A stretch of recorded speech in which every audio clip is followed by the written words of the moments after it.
Salut tout le monde et bienvenue dans le second numéro de Story of Video Games qui subit donc quelques modifications comme vous pouvez le voir avec l'ajout de ce magnifique meuble blanc avec plein de manettes dessus et ma nouvelle coupe de cheveux, mais ça tout le monde s'en fout.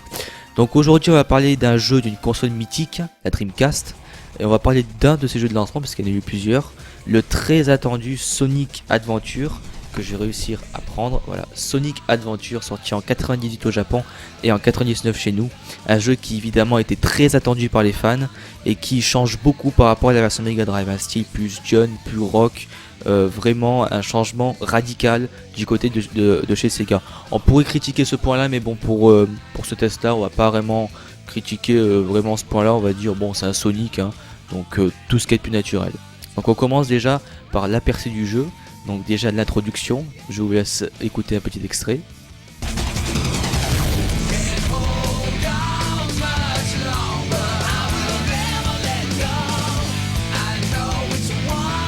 Là vous voyez un peu le changement radical, la musique rock très Jones, Sonic qui est un peu plus mature par rapport aux versions Mega Drive et versions Saturn. C'est vraiment une grosse différence par rapport à avant, il faut le dire, hein. Donc la particularité de ce jeu, c'est qu'on a plusieurs personnages. Nous avons Sonic, Tails, Knuckles, Amy, enfin, toute la famille Sonic, et on peut contrôler tous ces personnages au fur et à mesure qu'on les débloque. Et la particularité donc de ce jeu, c'est qu'on doit finir le jeu donc avec tous ces personnages, donc ça fait une durée de vie plutôt longue quand même. Et bon, on verra par la suite que chaque personnage n'a pas vraiment une durée de vie très longue, seulement 10 stages pour un personnage. Donc calculé avec tous les personnages, ça fait quelques stages, mais niveau variété en plus c'est les mêmes, donc vous allez très vite vous en lasser quoi. Donc après avoir battu un boss plutôt facile, on se retrouve dans la phase exploration de Station Square. Enfin une phase d'exploration vraiment très fermée, donc vous pouvez pas aller vraiment partout où bon vous semble, contrairement à ce qu'on pourrait croire. On peut interagir avec les personnages qui vous disent absolument rien d'intéressant, ça c'est pas important, mais vous pouvez aller absolument partout et même débloquer des trucs comme des emblèmes bonus qu'on peut trouver dans ce mode exploration. Donc on commence le jeu avec le stage 1, Emerald Coast, un niveau sur la plage qui est très réussi, vraiment magnifique avec les orques qui sortent de l'eau et tout, vraiment très beau. Par contre bon, il y a des petits problèmes comme surtout ce passage là où il y a des espèces de trucs jaunes qui vous fait partir Sonic en couille quoi, si on peut le dire. Évidemment le passage le plus beau dans ce jeu c'est le passage avec l'orque, avec l'espèce de pont en bois, avec l'orque qui passe juste au-dessus de vous comme ça, avec l'eau qui se secoue, le pont aussi qui se secoue en même temps. À l'époque c'était magnifique et impossible de voir ça sur Nintendo 64 et sur PlayStation. Et aussi juste après le passage où Sonic court à toute allure pour échapper à l'orque. Malheureusement bon, c'est un peu bidon parce que c'est assisté à mort, donc du coup vous pouvez pas enfin on peut perdre en mettant le stick vers le haut, c'est à dire vers l'inverse, mais sinon Sonic court tout seul, là, vous posez la manette il court tout seul, ça c'est un peu bidon par contre, mais bon ça c'est encore une fois un détail. Évidemment nous avons tous ces trucs qui font partie de Sonic, hein, comme les fameuses accélérations sur des espèces de petites plateformes, et aussi les loopings, hein, qui ont fait leur apparition dès le premier Sonic. Évidemment ils sont tous là, tous en 3D, et des fois assistés comme avec l'orque, c'est à dire que Sonic fait des double loopings sans que vous touchiez la manette quoi, donc c'est pour vous dire à quel point c'est vraiment assisté à mort, hein. Alors en fait en vérité vous terminez ce niveau en déverrouillant Tails en fait, parce que Tails s'est écrasé avec son avion, avec son tornado, mais si on recommence le niveau on peut appuyer sur une capsule pour que les animaux donc retrouvent la liberté, un peu comme le premier Sonic, hein, pareil ça a été repris. Bon, un autre niveau d'ailleurs, le niveau casino, hein, qui pourrait être repris sur suite Sonic 2, mais bon, qui est pas du tout pareil. C'est le seul niveau où vous devez récolter le plus de pièces pour pouvoir débloquer l'emblème. Pour cela, vous avez accès à un mini-jeu, le Flipper Sonic si ça existe. Sinon dans ce Flipper, enfin celui-là du moins parce que les autres sont plutôt originaux, il n'y a rien de bien transcendant, hein. Il y a juste ces fameuses roulettes qui a été reprises de Sonic 2, avec ces fameuses cases maudites, hein, la fameuse case Eggman qui tire à langue.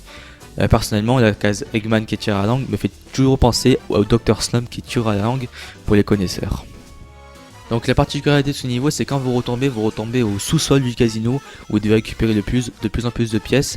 Évidemment les ennemis seront là pour vous tuer parce que vous devez avoir le plus de pièces possible. Donc si vous percutez un seul ennemi, vous perdez toutes vos pièces, vous n'avez plus qu'à tout recommencer. Ça c'est vraiment un niveau frustrant, il faut le dire.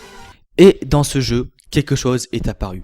Quelque chose que Sega appelle les Chao. Les fameux animaux que vous élèverez, enfin que vous ferez naître au début et vous élèverez pour leur donner à manger ou leur faire des transformations avec les animaux. Mais en fait le réel intérêt des Chao dans Sonic Adventure, c'est de le mettre dans la carte mémoire. Bon ça c'est la manette, dans la petite carte mémoire en fait. il y a un mini-jeu qui s'appelle Ciao Adventure que vous pouvez transférer directement à partir de la console, qui est un mini-jeu qui prend 128 blocs. Rappelons que ça a environ 255 blocs, hein, une carte mémoire Dreamcast, si ce n'est un peu moins. Donc ça prend la moitié juste pour un mini-jeu comme ça, donc c'est pas très pratique pour les sauvegardes. Bon, c'est un mini-jeu, malheureusement j'ai plus de piles sur la BMU, donc je peux pas faire des démonstrations, veuillez m'excuser. Mais vous pouvez vous occuper de votre Ciao, lui donner un nom et tout, ce qui n'est pas possible avec le jeu. En revanche, gros défaut, c'est que dans Sonic Adventure 1, le mini-jeu n'est pas en français, et uniquement en anglais, et que en anglais, heureusement d'ailleurs. Mais c'est pas en français, donc c'est un mal. Et vous pouvez faire aussi les courses de Ciao, oui, Sega est encore allé plus loin. Vous pouvez faire carrément les courses de Ciao juste comme ça pour rigoler. Alors par contre, vous pouvez absolument rien faire, hein. Vous pouvez pas, il n'y a pas de barre de stamina pour le booster ni rien. C'est juste votre Ciao avance comme bon lui semble. Évidemment, pour être premier, il y a quelques astuces pour ça. Il faut le laisser grandir, faut lui donner à manger, faut faire la transformation avec les animaux qu'on trouve dans les niveaux. Bref, tous ces petites astuces là. Mais dans Sonic Adventure, ça sert un peu à rien parce qu'il n'y a quasiment pas de bonus à débloquer, si ce n'est un emblème. Bon, un emblème, ça va, c'est pas mal encore, mais bon, uniquement un emblème, c'est tout. Donc vous vous rappelez, dans Sonic Adventure, je vous ai dit qu'il y avait des mini-jeux, mais seulement deux. Enfin, du moins avec Sonic, le mini-jeu de la course, qui est vraiment très moyen, les contrôles sont plutôt pourris. Mais bon, c'est un mini-jeu, donc on va pas trop critiquer là-dessus encore une fois. Et le flipper que je vous ai parlé tout à l'heure. Bon, second niveau, Windy Valley. Alors, juste pour une petite anecdote quand même, j'ai jamais réussi à être dans ce niveau jusqu'à aujourd'hui, jusqu'à quelques mois. C'est-à-dire qu'à l'époque, je n'avais jamais compris comment on y accède. On avait une espèce de clé verte, mais je savais même pas où il fallait la mettre, alors qu'en fait c'était tout simple. Nous avons en fait un petit interrupteur où vous devez mettre la clé dedans, tout simplement. Mais évidemment, à l'époque, comme il n'y avait pas vraiment internet, je ne savais pas. Donc Windy Valley à niveau original d'ailleurs, et un effet superment réussi, l'effet tornade, vraiment super réussi. Encore une fois, pour l'époque, c'était génial. D'ailleurs, je voulais parler d'un petit truc. Il y a un passage dans ce niveau où la musique change. Est-ce que cette musique vous dit quelque chose ?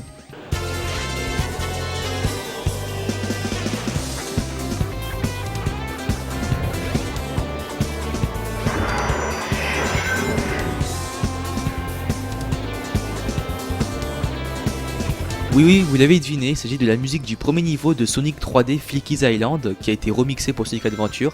Un point négatif, c'est que c'est la seule musique remixée dans Sonic Adventure, c'est la seule qui a été reprise des vieux Sonic, le reste c'est que des musiques originaux. Bon, les musiques en soi sont pas mal, mais ils auraient pu quand même remixer quelques musiques juste pour la nostalgie quand même. Voilà, donc c'est tout pour le test de Sonic Adventure sur Dreamcast, un excellent jeu que je vous conseille. Bon, évidemment Sonic n'a pas vraiment bien aimé le passage en 3D, il faut le dire, mais Sonic Adventure 1 et 2 sur la Dreamcast, c'est les meilleurs jeux Sonic en 3D, ça c'est clair. Vraiment, il n'y a pas de jeu aussi jouissif que ceux-là, Sonic Adventure 1 et 2.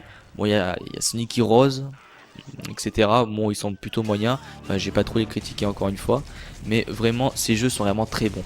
Par contre, ce qui est critiqué, et même à l'époque c'était critiqué, c'est la caméra qui s'affole un peu partout, qui vous fait souvent perdre, qui se coince dans des endroits, qui vous fait souvent perdre. Bon, pour ceux qui ont joué à Nintendo 64, beaucoup de jeux Nintendo 64 avaient ce genre de problème, enfin bref. Mais sinon, c'est vraiment le gros point noir, c'est la caméra. Sinon, à part ça, le jeu est vraiment excellent. Il y a aussi ces fameux Ciao que je vous avais parlé, hein. Bon, évidemment, ça fait partie, c'est vraiment à part entière dans le jeu. C'est pour un moyen de détente, évidemment. Donc pour ceux qui les aiment pas, soyez rassurés. Voilà, donc j'espère que vous avez bien apprécié ce test de Sonic Adventure. Donc normalement le prochain test ça sera la semaine prochaine, hein, le week-end prochain comme d'habitude. Donc je vous remercie d'avoir suivi ce test. Décidément je bafouille. Et je vous dis donc à la semaine prochaine.